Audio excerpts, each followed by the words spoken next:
Hello everyone and welcome to EPRI in the Classroom series. This video is dedicated to an introduction of basic concepts regarding cybersecurity incident response in the power generation operational technology environments.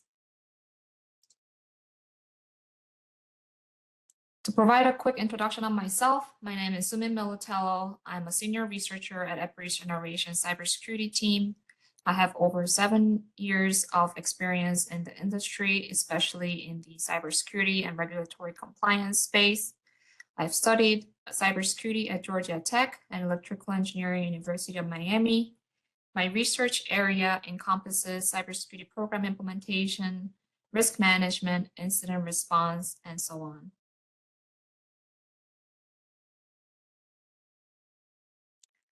To provide a quick introduction of EPRI before we get started, EPRI is an organization that was founded in 1972. EPRI is the world's preeminent independent, nonprofit energy research and development organization.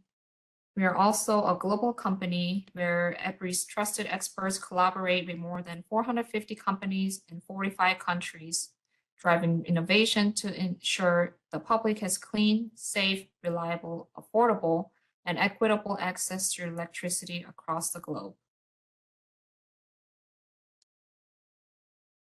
Before we dive into cybersecurity incident response, I want to highlight this event as a background of EPRI's creation, and it also ties back to why incident response in our industry is so critical.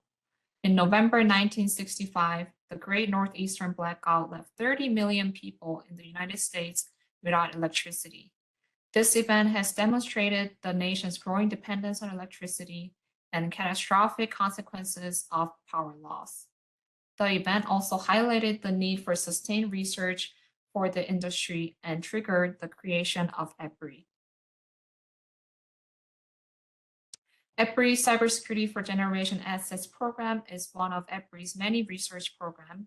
It prioritizes enabling a flexible and competitive generation fleet by providing technology and process guidance to mitigate the cybersecurity risks of today and lead the cybersecurity research and development for the fleet of tomorrow. It includes over 50 research guides and reports on areas such as backup and recovery, incident response planning, device hardening, remote access architectures, as well as over 20 training modules on cybersecurity culture, as well as role-based training for procurement staff and IT/OT staff. For this video, we will have 3 topics discussed in terms of incident response. First topic focuses on overall basic concepts of incident response in the power generation OT environment. It will introduce basic power generation, operational technology, and incident response concepts. It will also describe importance of cyber incident response program in the OT environment, especially in critical infrastructure. In the second topic, power generation contingency planning, we will provide an overview of contingency planning components, stakeholders, and documents at a power plant. We will also address interaction among relevant processes. In the last topic, cybersecurity incident response playbook in power generation, we will introduce cybersecurity playbooks and use in incident response. It will also cover a typical cybersecurity incident response structure and what to consider for implementation in a power generation OT environment. So moving on to the first topic, incident response in the power generation OT environment. We'll start with what is power generation. Power generation is the starting point of what lights up the light bulb in your room and power the screen that you're watching this with. So first, power plant generates electricity and it goes through multiple stages of transformers and transmission and distribution substations to get delivered to your houses as well as businesses. So you can see the energy sector is one of the critical infrastructure sectors vital to national security as well as public health and safety. Therefore, the sector is regulated in many countries, and the regulations also include cybersecurity requirements. In terms of cybersecurity and others, companies often exceed regulatory compliance for a holistic approach due to risk drivers. And we'll talk a little more about what these holistic approach includes. To provide an overview of what we mean by operational technology, operational technology refers to a broad range of programmable systems and devices that interact with the physical environment or manage devices that interact with the physical environment. And it's often called as OT, and it is also another term that is offered as a differentiation of IT systems. ICS, or Industrial Control System, is another term that is widely used in the industry. It is a subset of OT, which refers to several types of control systems, including SCADA, DCS, or other control system and configurations such as PLC found in the industrial sectors and critical infrastructures. As you can see in the picture on the right, it looks a little different from a typical servers that you find in a data center or a computer screen. It consists of equipment that is meant to move physical components, like the one shown on the bottom right of the corner, which is an actuator.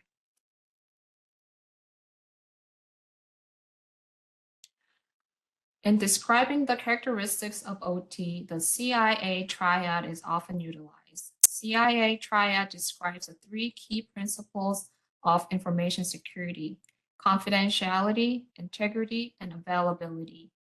In OT systems, OT prioritizes availability. So you can imagine loss of availability of OT systems could lead to damage to industrial equipment, injury or death, fire or flooding, such as in a hydropower facility, and large power outages.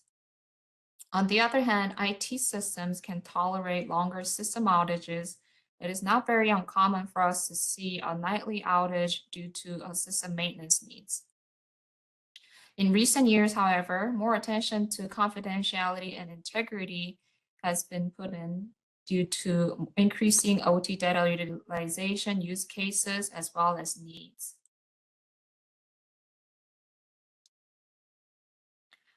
The different characteristics of IT and OT require a tailored approach to OT cybersecurity. For instance, applying a security patch may follow the power plant's operational schedule rather than a patch release cycle. This is because OT systems do not prefer to take the risk of system disruption while the power plant is operating. Another example could be a lifetime expectancy. OT systems are typically built to last 10 or 20 years, while IT systems have much shorter lifetime expectancy. And therefore, your cybersecurity maintenance tests are going to differ based on what your system is designed for.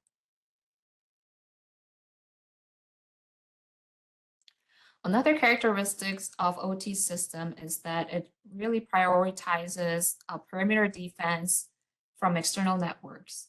OT systems are typically not exposed to the internet and have limited control connections to external systems, including the IT systems. Some OT systems are air-gapped, meaning there are no connections to external systems at all.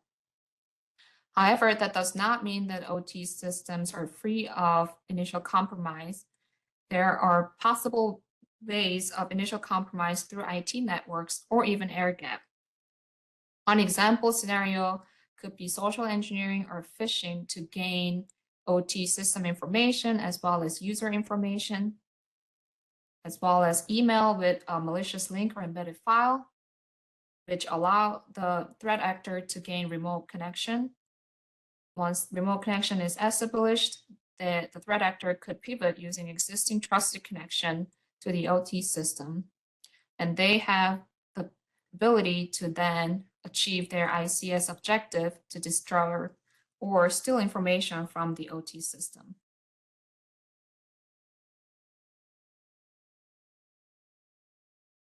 In order to prepare for a potential compromised OT systems, incident response program must be established. This cybersecurity framework includes respond and recover as core functions of the framework. It defines respond as actions regarding a detected cybersecurity incident are taken. Respond supports the ability to contain the effects of cybersecurity incidents. Outcomes within this function cover incident management, analysis, mitigation, reporting, and communication. It defines recover as assets and operations affected by a cybersecurity incident are restored. Recover supports the timely restoration of normal operations to reduce the effects of cybersecurity incidents and enable appropriate communication during recovery efforts.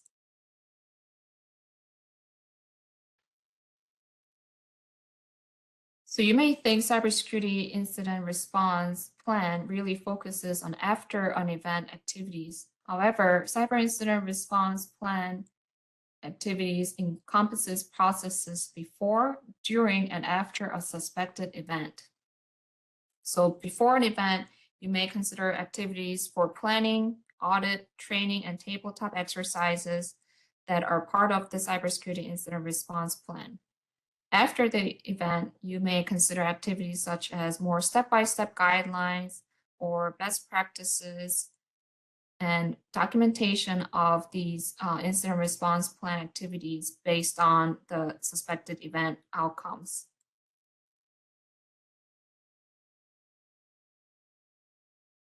Cybersecurity incident response plan really involves multiple steps and coordination across multiple teams in IT, OT, plant operations, engineering, etc.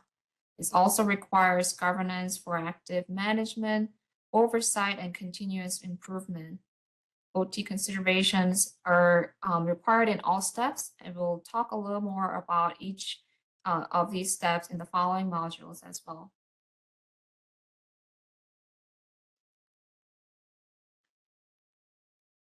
Some relevant research areas in OT incident response include OT real-time detection framework, fault tolerance and operation while being compromised, OT forensics and investigation techniques, automated response and restoration techniques and frameworks, supply chain and incident response integration to be able to effectively integrate vendors as well as sub-vendors of your supply chain, as well as developing incident response exercise and training materials.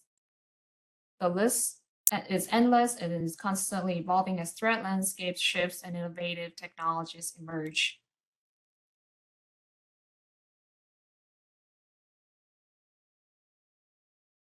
In the next few minutes, we will talk about power generation contingency planning. We'll start with the definition of contingency planning. Contingency is defined as something that might possibly happen in the future, usually causing problems or making further arrangements necessary. In power generation, this could mean cybersecurity incidents, natural disaster, environmental emergencies, industrial accidents, safety events, mechanical failures, or a combination of all the contingency examples. Contingency planning is establishing a strategy to prepare for and respond to future events or emergencies like the one we just talked about. Contingency planning for the power generation industry is really critical for minimizing downtime and resuming operation of the critical infrastructure, as well as protecting public and employee health and safety. As part of the contingency planning, there are many non-cyber related documents or processes that are in place in power generation. A few examples include business continuity plan, which focuses on sustaining business operations during a potential disaster, and it focuses on sustaining the business functions. Another is emergency action plan, whose purpose is to ensure safety during workplace emergencies and focuses on employee safety and health. Next one is emergency operations plan, which focuses on coordination and management of response and recovery in emergencies for operations, and it focuses on the facility level response rather than system or personnel level. The next one is system restoration plan, which it focuses on restoration of the power grid following a system-wide blackout or disturbance. When a cybersecurity incident is suspected, these documents also come into play. The definition may depend based on your needs, but these are some examples of potential document structure. One would be OT cybersecurity incident response plan, where it establishes OT incident response approach and roles, as well as guidelines for OT cybersecurity incident response. Incident response playbooks supplement the incident response plan by providing a step-by-step guide for specific cyber incident types as well as responsible groups. IT incident response plan may also be in play hand in hand with the OT incident plan, depending on the scope of the cyber incident. It establishes IT incident response approach and roles as well as guidelines. OT disaster recovery plan also provides restoration processes for OT cyber systems and functions in the event of a major cyber incident. Backup and restoration plan also provides strategies, processes, and guidelines specific to backup and restoration tasks in terms of when a cyber incident occurs, as well as routine maintenance.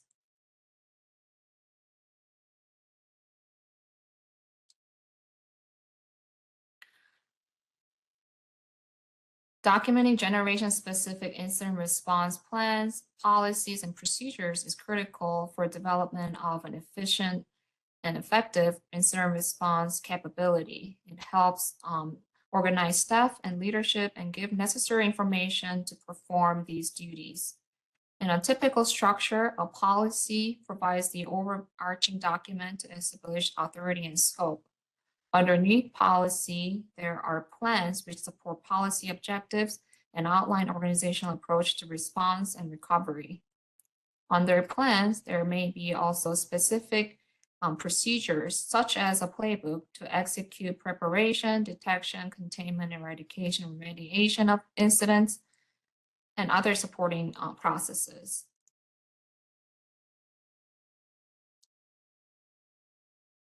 There are also many stakeholders and players of OT cybersecurity incident response. Obviously, there is the OT cybersecurity team. There's IT teams in terms of cybersecurity, networking, infrastructure, help desk, etc. There's also teams that are in the power plant and power generation organization, including the management, operations, and maintenance. There's also the engineering team, whether they are centrally located or at each power plant. Engineering teams are also the experts of the OT systems and engineering components at the power plant. There's also leadership at the company that, especially when there is a major cyber incident, they would be also the decision makers and major stakeholders on the response activities. Regulatory compliance is another stakeholder, especially in our industry where there are regulatory requirements that have to do with incident reporting and notification. There are also many internal stakeholder groups, such as legal, HR, communications, and training that may have a part to play in cybersecurity incident response. And externally, also regulatory authority, law enforcement, your vendors, as well as customers are stakeholders of your OT cybersecurity incident response program.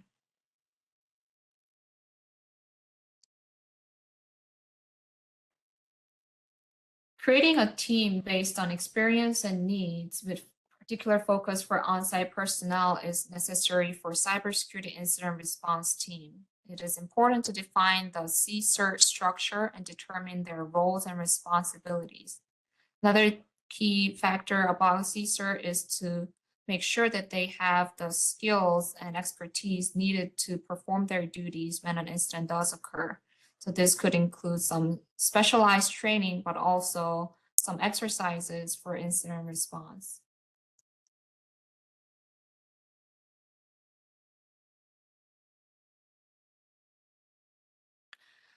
So as once teams and plans are established, a periodic exercise should be performed. These serve as a method for continuous improvement of the established plans and processes, as well as for training. In North America, Electricity Information Sharing Analysis Center, EISAC, hosts GREDX every 2 years. GREDX gives EISAC members and partners a forum in which to practice how they would respond to and recover from coordinated cyber and physical security threats and incidents. As an example, in 2023, more than 15,000 participants from 250 organizations were part of the GREDX exercises.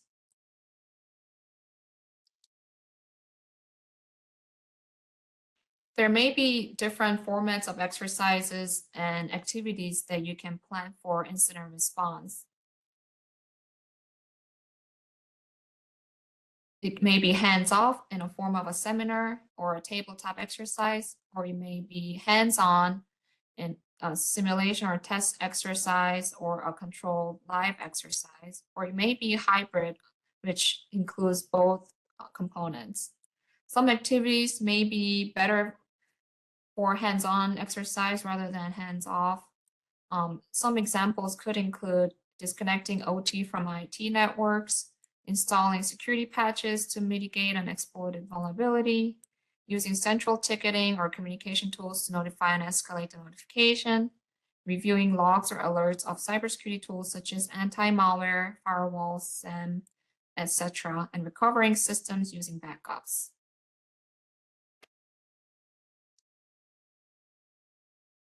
In the next topic, we'll talk about the cybersecurity incident response playbook and power generation. Starting with the definition of a playbook, incident response playbooks provide organizations with a thought-out, pre-planned series of step-by-step actions, checklists, and/or measures to respond to cybersecurity incidents that should help to limit ad hoc actions and ill-considered decisions from occurring during an actual cyber event.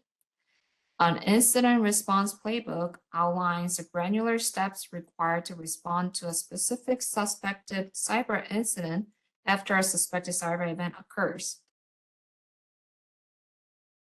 So going back to a graphic that we looked at earlier, while cybersecurity incident response plan spans from before, during, and after the incident response playbook focuses on the after incident activities that can help provide the detailed step-by-step guidelines.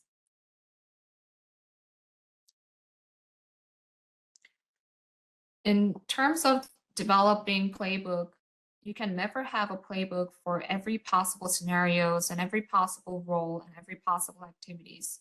It is important to make a decision on the playbook goals so that you can inform the scope, incident type, and audience of the playbook. When there are multiple goals, it is important to also prioritize based on risk. There is important balance between applicability as well as level of detail, where too many details could harm the usability of a playbook.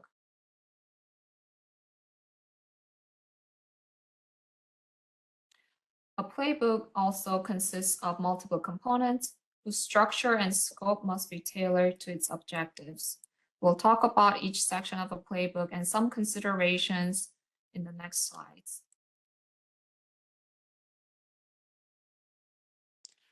Starting with the pre-incident preparation, this step is where you identify relevant incident response processes, resource, and documentation.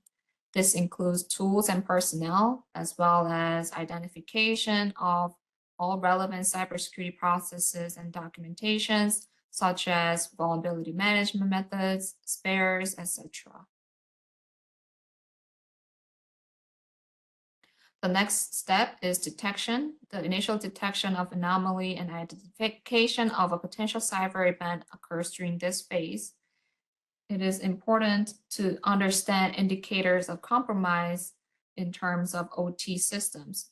The OT system IOC may be network or system related, such as unusually heavy network traffic or unusually high CPU usage, but it also may be physical or operational, such as broken equipment, locks or doors, strange smells, or unusual power output of the OT system.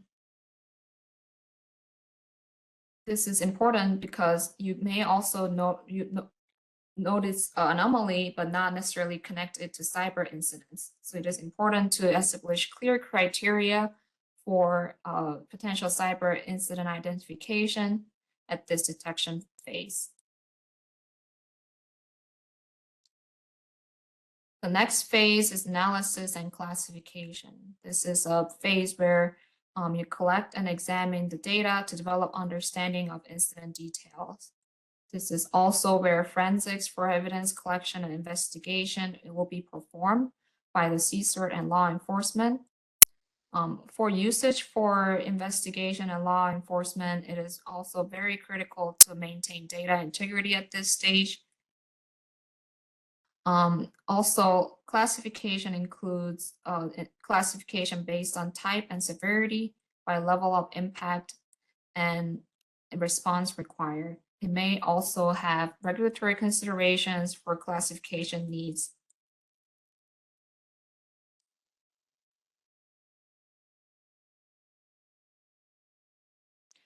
The next phase is communications and reporting. This is a phase where you determine what and how information should be communicated to each individual, role, law enforcement, and/or agency. Some external regulatory reporting notification obligations may also apply. So in North America, NERC or SEC may require that you report certain types of cybersecurity incidents based on the criteria that it has set forth.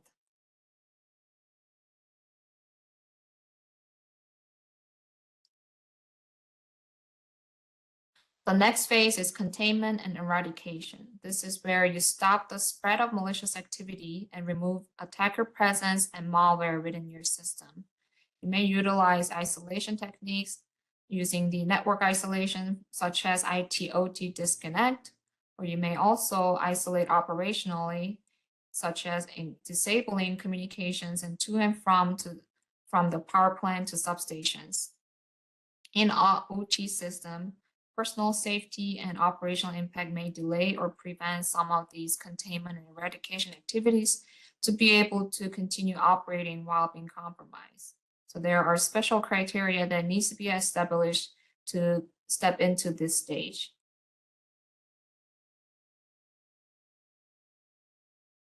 The next phase is recovery, where you transition to impacted system back to operations.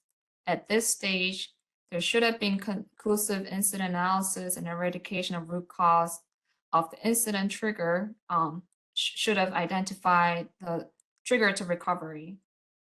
Restoration method varies depending on many factors such as backup and spare availability. So it is a good idea to pre-plan some of the restoration and recovery methods for each system. Also, prior to resuming operation, it is critical to perform functional and security testing to make sure once you resume operations, it will go smoothly. The last component of incident response playbook includes post-incident activities. This is where you develop lessons learned and implement any improvements that are learned from the incident. So typical lessons learned from an incident could involve existing cybersecurity program on vulnerability management, backup and restoration, training, access management, and etc. There may also be many improvements to the cybersecurity incident response program as well, not only the documented processes, but also routine exercise needs, as well as communication and governance needs. So in summary, cybersecurity incident response program requires strategic pre-planned processes and ongoing management. As we covered in the previous discussions, incident response activities encompasses multiple phases, sometimes many of these activities going on in parallel at the same time. OT cybersecurity incident response in power generation environment also must consider impact to availability of critical infrastructure and personal health and safety as well. This concludes this video, and I'd like to thank you for listening, and please reach out if you have any questions or comments. Thank you so much.